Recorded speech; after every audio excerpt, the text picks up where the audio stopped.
जय हिंद। आप देख रहे हैं लाइव टाइम्स, आपके साथ में हूं वंदना स्टोही, मेरे साथ है राजेश जी और हम बात करने वाले हैं पाकिस्तान में किस तरह से डर का माहौल है। पाकिस्तान थर-थर कांप रहा है और हड़बड़ी में कई ऐसे बचकाने फैसले उसकी ओर से किए जा रहे हैं जिसको लेकर कहा जा सकता है कि बहुत ही हास्यास्पद स्थिति इस वक्त पाकिस्तान की बनी हुई है। जी हाँ, पाकिस्तान के प्रेसिडेंट हैं आसिफ अली जरदारी, जिन्होंने देर रात आपातकाल के लिए संसद का सत्र बुला लिया है और उसमें क्या कुछ हो सकता है, क्या पाकिस्तान आगे करने वाला है और क्या गीदड़ भपकियां क्योंकि लगातार उसकी ओर से दी जा रही है। आपने दहशत की बात की, आपने दहशत की बात की, डर की बात की, और पाकिस्तान में डर का आलम यह है, दहशत का आलम यह है। पहले वहां के मंत्री इस तरह का बयान दे रहे थे जो ये लग रहा था कि पाकिस्तान में दहशत बढ़ रहा है, भारत की जो सैन्य कार्रवाई आने वाले वक्त में हो सकती है उससे। अब वो जो दहशत है, वो जो डर है, वहां की संसद में भी जाने वाली है।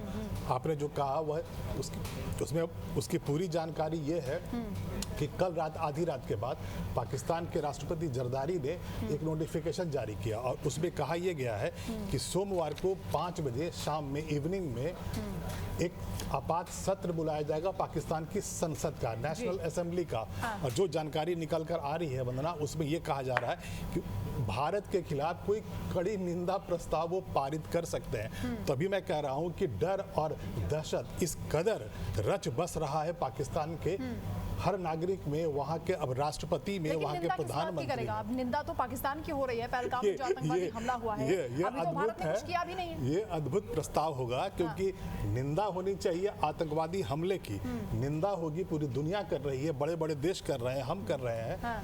हम कर रहे हैं कि आपने हमारे यहाँ आकर के हमारे निर्दोष जो हमारे नागरिक थे उन्हें आपने मारा है, तो निंदा तो उसकी होनी चाहिए। लेकिन निंदा किस बात की वो करने वाले हैं? वो करने वाले हैं कि हमारे खिलाफ भारत कोई सैन्य कार्रवाई करने वाला है। तो ये अद्भुत है। इसलिए पाकिस्तान जो हुआ भी नहीं है और भारत की तरफ से अभी ऐसा कोई आधिकारिक बयान भी नहीं जारी हुआ। हम बड़े बड़े फैसले ले रहे हैं। भारत के प्रधानमंत्री लगातार हाई लेवल मीटिंग्स कर रहे हैं। आज भी उन्होंने एयर चीफ के साथ, आज भी उन्होंने एयर चीफ के साथ चीफ के साथ कश्मीर के मुख्यमंत्री भी आए थे। और ये 1-to-1 मीटिंग है और इसका मतलब ये हुआ है कि अगर वो एयर चीफ से आज 1-to-1 मीटिंग कर रहे हैं, 40 मिनट तक आज चला है, कल भी 1 घंटे का चला, वो चला था नेवी चीफ के पहले, उसके पहले आर्मी चीफ से। इसका सीधा मतलब यह है कि प्रधानमंत्री अगर कोई सैन्य कार्रवाई करने का मन बना चुके हैं तो उसकी कमान उन्होंने अपने पास रखी है। वो सीधे तीनों सेनाओं के प्रमुख से बात कर रहे हैं, उन्हें उनकी ब्रीफिंग ले रहे हैं, ब्रीफिंग दे रहे हैं कि क्या करना है, रखी है कि उनको कब कैसे क्या एक्शन लेना है। और यही सेना हमारी चाहती भी थी कि बार बार पाकिस्तान की ओर से जो हिमाकत की जाती है, गुस्से से भर जाती है हमारी सेना, और कैसे जवाब देना है वो खुद तय करेंगे। लेकिन दिलचस्प बात ये भी है यहाँ पर कि पाकिस्तान की ओर से जो आपातकाल के लिए ये बैठक बुलाई गई है, संसद बुलाया गया है। आप ये देखिए कि पाकिस्तान के ही सांसद हैं शेर अफजल खान। एक पत्रकार ने उनसे सवाल किया, उनसे सवाल पूछा कि क्या जब युद्ध होगा, जैसे कि आपको लग रहा है बार बार डर सता रहा है, तो भारत की तरफ से जब युद्ध किया जाएगा तो क्या सीमा पर आप बंदूक उठाएंगे? क्योंकि भारत का तो हर एक बाशिंदा ये कह रहा है कि जब भी देश में जरूरत होगी ऐसे मौके पर उनका खून खौल रहा है कि वो चाहते हैं कि उन्हें बंदूक उठाने का मौका मिले। लेकिन ये पाकिस्तानी सांसद है, वो कह रहे हैं कि ऐसी नौबत आती है तो हम तो विदेश भाग जाएंगे, हम लंदन भाग जाएंगे। और तो ऐसे सांसदों की बैठक बुलाकर या संसद सत्र बुलाकर क्या करेंगे? निंदा प्रस्ताव पारित करेंगे, फिर भाग जाएंगे, फिर लंदन भाग जाएंगे। और जानकारी ये भी निकल कर आई थी कि बहुत बड़ी संख्या में पाकिस्तान के जो धनी लोग हैं वो ऑलरेडी पाकिस्तान छोड़ चुके हैं। सेना के कई अफसर जा चुके हैं, बड़े बड़े मंत्रियों की फैमिली जा चुकी है। और डर का, दहशत का ये माहौल है, ये मामला है कि वहाँ के आर्मी चीफ के बारे में, असीम मुनीर के बारे में जानकारी आई है कि वो भी बंकर में छुपे बैठे हैं। तो आप इमेजिन कीजिए, पाकिस्तान की सेना का प्रमुख अगर बंकर में बैठा है, और बंकर में बैठने का डर क्या है, भारत किसी दिन कोई हमला कर देगा तो मारा जा सकता है। और ये वही शख्स है जिसने भड़काऊ बयान दिया था इस हमले से पहले, और इसके लिए इसको जिम्मेदार ठहराया जा रहा है कि ये जो हमला हुआ है ये इसी की साजिश है। अब बंकर में छुप गया। देखिए शर्म के बाद पहले उसने हिंदुओं और मुसलमानों के बीच में फर्क दिखाया, और जब वहां पर हिंदुओं को टारगेट करके मार दिया गया, अब जब भारत सैनिक कार्रवाई करने वाला है तो अब असीम मुनीर खुद बंकर में जा छुपा है। और इसीलिए हम यहाँ पर चर्चा कर रहे हैं कि पाकिस्तान में दहशत इस कदर बढ़ रहा है कि पाकिस्तान का हर नागरिक, पाकिस्तान के मंत्री उल जलूल बयान दे रहे हैं। और अब स्थिति ये आ गई है कि वहाँ पाकिस्तानी जो संसद है, पाकिस्तान की नेशनल असेंबली, वहाँ पर एक इमरजेंसी सत्र कल शाम में सामने आने वाला है और पाकिस्तान चर्चा करेगा कि आखिर भारत किस तरह की सैन्य कार्रवाई कर सकता है। बिल्कुल, क्योंकि आसिम मुनीर की आपने बात की, उसी ने जहर घोलने की कोशिश की थी हिंदू मुसलमानों में भारत के, और ये भी नैरेटिव बनाने की कोशिश की थी कि भारत में अंतर कलह चल रही है, हिंदू मुस्लिम की बात हो रही है, सड़कों पर नमाज नहीं पढ़ने दी जाती है, इसलिए मुस्लिम नाराज है, तमाम चीजें उसने कही थी। लेकिन असदुद्दीन ओवैसी ने बहुत अच्छी बात की, बहुत अच्छी बात कि देखिए हमने तो 1947 में ही जिन्ना के प्रस्ताव को ठुकरा दिया। हमने भारत की सरजमी को चुना था, हम हिंदुस्तानी मुसलमान हैं और हिमाकत ना करें आप कि आप हमें बरगलाने की कोशिश करें। इसीलिए पाकिस्तान में दहशत है, इसीलिए पाकिस्तान के हुक्मरान उल जलूल बातें कर रहे हैं। वहाँ का जो डिफेंस मिनिस्टर है वो टीवी पे कह रहा है कि हाँ हम 30 वर्षों से आतंकवाद फैला रहे हैं। वहाँ के जो फॉर्मर विदेश मंत्री हैं बिलावल भुट्टो, वो कह रहे हैं कि हाँ ये कोई छुपी बात थोड़े है, हम तो आतंकवाद फैलाते हैं। तो पहले से ही पाकिस्तान को कहा जाता रहा है कि आप फेल्ड स्टेट है और एक टेरर नेशन है, आतंकिस्तान कहा जाता है पाकिस्तान को। तो वहीं के मंत्री ये साबित कर रहे हैं और भारत के जो कड़े फैसले हैं वो लगातार चलता आ रहा है। आज भी बिलावल भुट्टो का जो एक्स अकाउंट था भारत में उसे बंद कर दिया गया है, इमरान खान का पहले बंद कर दिया गया था। बहुत सारे यूट्यूब चैनल्स जो भारत विरोधी, जो वहाँ पे नैरेटिव सेट कर रहे थे, उल जलूल बातें कर रहे थे भारत के खिलाफ, उन यूट्यूब चैनल्स को बंद कर दिया गया था। बहुत सारे वहाँ के टीवी चैनल से उनके यूट्यूब चैनल्स को बंद कर दिया गया था। और एक और जानकारी है, भारत ने चिनाब नदी पे बगलियार बांध का जो पानी है जो पाकिस्तान की तरफ जाता है, जो भारत ने ये फैसला लिया था पहली कैबिनेट कमेटी ऑन सिक्योरिटी में कि हम जो इंडस वाटर ट्रीटी है उसको हम सस्पेंड रखेंगे, इन एबियंस रखेंगे, और उसके बाद जो पानी का जो उधर का जो प्रवाह है उसे रोका गया था। तो आज बगलिहार जो है वहाँ रामबन में जम्मू में उसकी पानी को, उसके फ्लो को कम कर दिया गया है।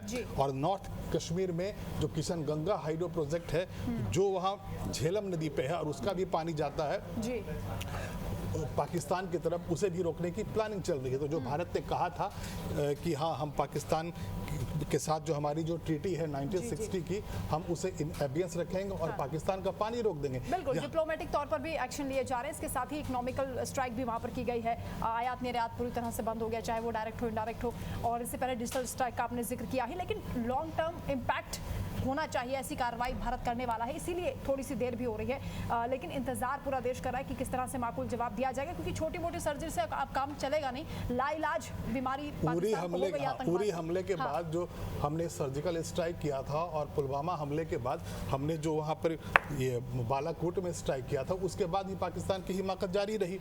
उसके बाद भी आतंकवादी हमले होते रहे, पाकिस्तान से आतंकवादी यहाँ हमारी सरहद में आकर निर्दोष लोगों को मारते रहे। तो जाहिर है इस बार कुछ बड़ा ऐसा होगा। और एक खास बात ये भी है कि इस बार भारत ने जो इंडस वाटर जो ट्रीटी है उसे जो इन एबियंस किया है, पहले ये कभी नहीं हुआ था। हमने कई युद्ध लड़े हैं, लेकिन उस समय भी जो पानी वाली जो संधि थी उसे सस्पेंड नहीं किया गया था। तो ये पहली बार हो रहा है और इसीलिए ऐसा लग रहा है कि भारत पहले से ज्यादा बड़ी और शानदार कोई सैन्य कार्रवाई करेगा जिससे पाकिस्तान को सदियों तक याद रखेगा पाकिस्तान। बिल्कुल, और कई ऐसे कदम हैं जो पाकिस्तान की ओर से उठाए जा रहे हैं, हालांकि वो हैरान भी करते हैं, हास्यास्पद भी हैं। एलओसी पर लगातार 10-11 दिन हो गए से लगातार फायरिंग की जा रही है, लेकिन एलओसी पर विदेशी मीडिया को लेकर जा रहा है वो दिखाने के लिए कि देखिए पीओके में आतंकवादी जो कैंप बताता है भारत, वो है ही नहीं यहाँ पर। ये कितनी बचकाना हरकत है, आप वहाँ से हटा दीजिए, किसको पता चलेगा? जब वो सारे डिप्लोमेट्स वहाँ पहुँचेंगे, वहाँ से हटा दिया जाएगा, वहाँ पर कोई स्कूल होगा, कोई मदरसा होगा, और जब वो डिप्लोमेट्स वापस वहाँ से चले जाएंगे तो जो आतंकवाद की जो नई पौध है वो वहाँ फिर से बैठ जाएगी। इसीलिए हाँ, लेकिन आप ये देखिए कि पाकिस्तान की ओर से जो ये हरकतें हो रही हैं, क्या पूरी दुनिया को नहीं पता कि पाकिस्तान का असल रूप क्या है? नहीं, पूरी दुनिया को ये पता है। एडमिट करें कि 30 साल से तो हम आतंकवाद को पाल रहे हैं और उसका नुकसान हम खुद उठा रहे हैं। अब तो ये मामला ही बिल्कुल उल्टा हो चुका है। जब पाकिस्तान का जो डिफेंस मिनिस्टर है आज का मौजूदा, वो कह रहा है कि हम 30 वर्षों से कर रहे हैं। पाकिस्तान का जो पूर्व विदेश मंत्री है बिलावल भुट्टो, वो कह रहा है ये कुछ छुपी हुई चीज तो है नहीं। तो अब दुनिया के पास किसी भी तरह की सबूत की जरूरत ही नहीं है। पूरी दुनिया को पता है कि वहीं के मंत्री पाकिस्तान खुद चिल्ला कर कह रहा है कि हाँ हम आतंकवादी देश हैं। लेकिन जब किसी दो देशों के बीच में युद्ध जैसी स्थिति बनती है, दोनों देश अगर युद्ध की तैयारी करते हैं तो पूरी दुनिया और बड़े देश ये कोशिश करते हैं कि युद्ध को रोका जाए। इसीलिए अमेरिका एक बार फिर से कोशिश कर रहा है कि भारत और पाकिस्तान के बीच में जो लग रहा है कि एक सैन्य कार्रवाई से शुरू हुआ कोई कहीं युद्ध में न तब्दील हो जाए, और एक तरफ पाकिस्तान की तरफ भक्की बार बार देता है, ये न्यूक्लियर युद्ध हो सकता है, जो कि कभी हो ही नहीं सकता है। न्यूक्लियर वॉर नहीं होता है, छोटे मोटे कॉन्फ्लिक्ट्स होते रहते हैं दुनिया के अलग हिस्सों में, और सैन्य कार्रवाई हम करते हैं।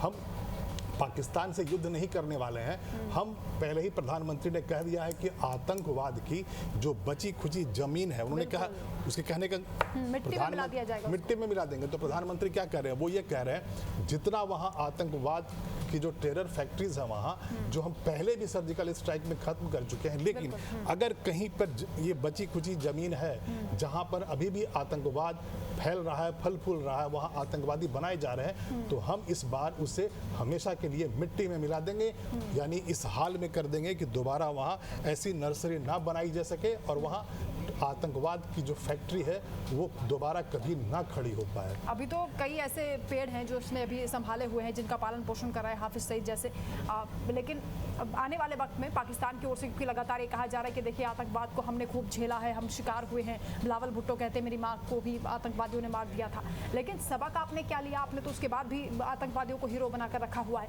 खैर, पूरी दुनिया ये जानती है कि पाकिस्तान में किस तरह से आतंकवादियों को पनाह दी जाती है और कैसे उनकी जो फैक्ट्री है, जैसा कि आपने कहा, उसका संचालन किया जाता है। लेकिन अभी क्योंकि हालात काफ़ी नाजुक हो गए हैं और पाकिस्तान में लगातार इस बात की टेंशन है कि भारत की ओर से क्या कदम उठाया जाएगा। इस बीच पाकिस्तान ने जो ये संसद का सत्र बुलाया है, देखना होगा कि क्या कुछ उसमें कहा जाता है, क्योंकि केवल कह सकता है पाकिस्तान, कर कुछ नहीं सकता। भारत का मुकाबला करना उसके औकात की बात नहीं है। फिलहाल अभी के लिए इतना ही, आगे भी और भी अपडेट आप तक हम पहुँचाते रहेंगे। जय हिंद। जय हिंद।